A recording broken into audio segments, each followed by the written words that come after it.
About half a dozen years ago, when sports car manufacturer Porsche rolled out the Cayenne, an SUV, there were a few raised eyebrows. A sports car manufacturer making an SUV, but then all doubts dispelled the moment people drove the Cayenne. It drove really brilliantly and became a favorite of many SUV owners.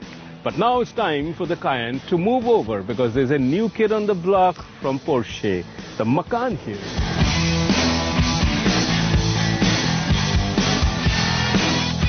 Porsche is positioning the Macan as a compact SUV, but they call it the sports car in the SUV segment. And if you look at the Macan, actually it looks the part with a sloping roofline, a clamshell bonnet with integrated projector headlamps, and two sets of twin exhausts in the rear, screaming their intentions clearly. If you look at the Macan, you will soon realize that in terms of dimensions, it falls way short of a full-blown SUV.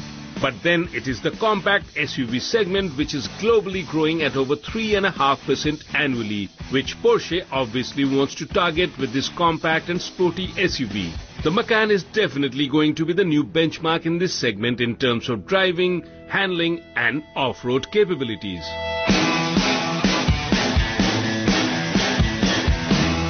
Step into the Macan and true to Porsche's claim, it does feel like a sports car more than a compact SUV. The three-spoke steering wheel is leather-wrapped, and what you really have in terms of addition are these multifunction buttons, which ensures that you don't really have to take your hands off the steering wheel while you're driving. The fascia here is really nice. The central console here is sloping towards you, which again ensures that while you're driving, you don't really have to look elsewhere. You just reach out and press the buttons. It's not only really convenient ergonomically, but it's also very safe in terms of driving it. The instrumentation here is typically Porsche, a large tachometer in the center with the speedo and the trip on the side. And this large display here gives you pretty much all the information you might need while you're driving. So all in all, this is quite a nice place to spend time in, and the best part is you don't really lose that feel of driving a sports car.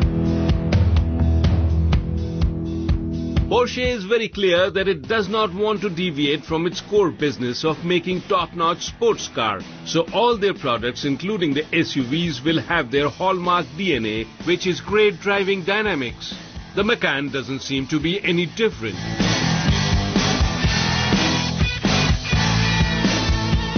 The Macan would be sold in India with at least two engine options, a petrol and a diesel, and possibly a much powerful petrol as well. What I'm driving here is the top of the range. It's a 3.6-litre V6, which produces 400 horsepower, mated to a 7-speed gearbox, which is both automatic and manual. And on a twisty road like this, you can just press the Sport Plus button, and it stiffens up the suspension, so you can really play Schumacher with it if you want to. And the handling is, needless to say, quite dynamic. If you ever find a nice twisty stretch of road, I'm sure you are going to find this Macan a delight to drive. Throw her around fast corners and she comes out in a straight line. No body roll, and the fat tires in the rear really hug the road real tight. This is really stable and great fun to drive. Very unlike an SUV.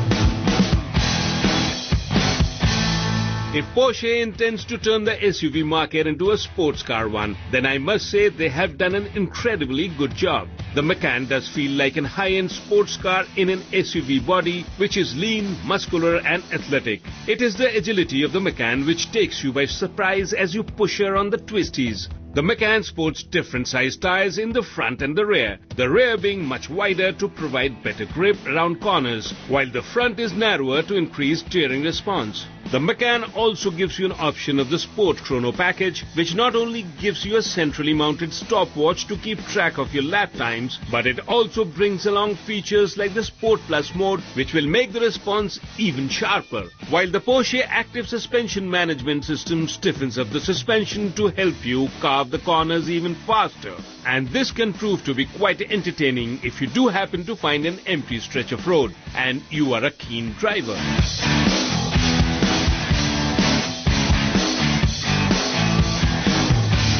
The interior interiors are, as to be expected, well endowed with the best of gizmos. A Bose surround system, and if this doesn't make you happy, then you also get a 16-speaker Burmester system as well. A full panoramic sunroof and an 18-way electrically adjustable driver seat to ensure that the driver gets the spot-on driving position. The interiors of the Macan are really well made. It's very comfortable and quality leather everywhere you see, with individual air conditioning ducts and a whole lot of features. But what it lacks really is the space. It is a compact SUV, so it's not very generous with the leg space or the shoulder space, and especially if you're a big guy, you would feel a bit cramped in here.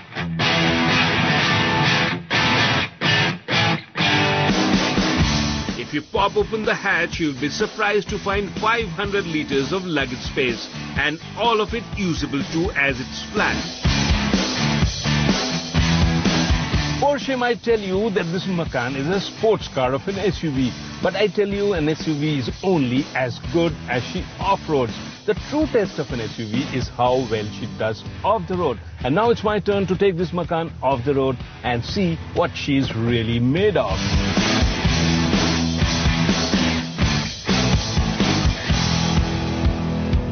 And what impressed me the most is the Macan's ability to deliver once she leaves the tarmac. You can raise the height of the car by almost 40 millimeters, and this feature really comes in handy while off-roading. And she is ready to go over anything. Well, almost anything.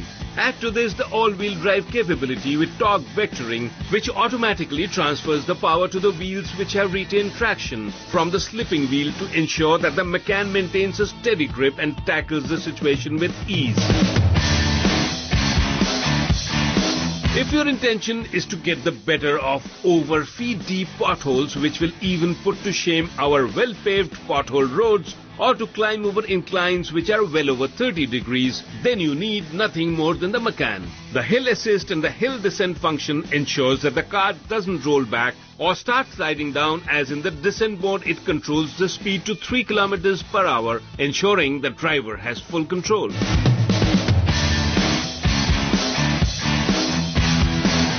If you desire to conquer the urban jungles or the wild sands of Arabia, you are unlikely to find a more able companion than the Macan, which for a car this size does it with remarkable ease. And she is good looking too.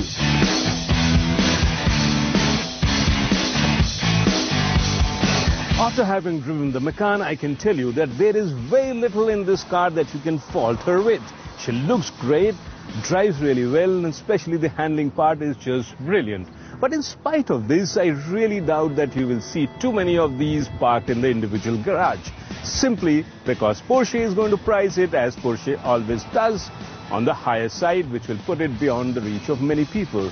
The Macan here shares the platform with the Audi Q5, but that's where the similarities end. But the good part is that this is a brilliant car if you can afford it, and it has all the Porsche DNA, plus you will get a customized package with it, so you can choose pretty much what you want in the car. After all, Porsches have never been cheap. Expect the Macan to be launched in India around July of this year, and the exact prices will be available only then. But what you will get for sure is a diesel and a petrol engine option with all the accessories on offer, which will help you to load up your car according to your wish list.